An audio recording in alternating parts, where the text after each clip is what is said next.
Guys, if you don't want my voiceover and want to read it instead, then lower your volume.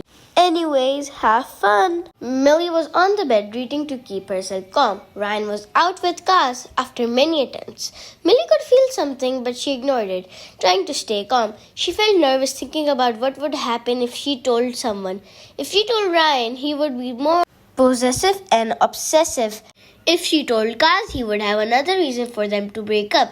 And if she told her sister, she would make them divorce. And if she told her parents, they would ignore her and call her paranoid. They never wanted kids. Suddenly, the door opened and Ryan was sitting on the edge of the bed. "You didn't call," he said, looking down. "I thought you would have fun. Weren't you coming at 5? It's 2. Millie said. "He was manipulating me, son of a..." Ryan muttered, sitting beside her.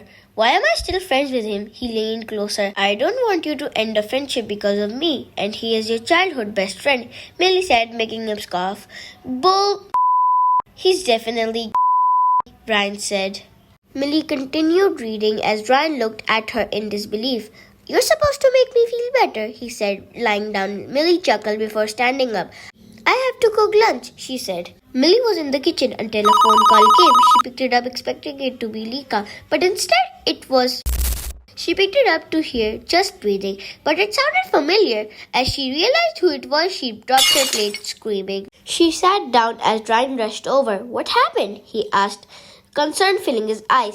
She was speechless as she heard her brother's breathing before he was found dead. She was lost in her thoughts while Ryan carefully listened to the sound as she forgot to turn it off. "Prank calls are getting ridiculous," he said, narrowing his eyes as he cut the call.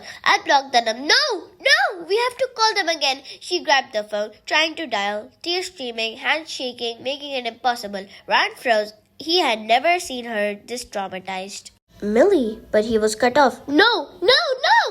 I can't lose him again," she panicked as she realized blocked the number. Ryan froze as he hesitated. "Who's he?" Millie froze, breaking down completely. "Michael. He promised he would come back to save me. Save us," she sobbed.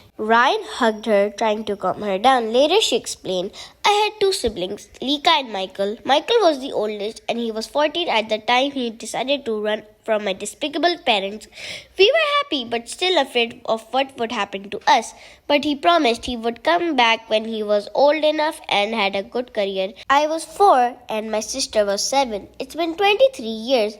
The last thing I saw of him was a week later after the escape, which was his body.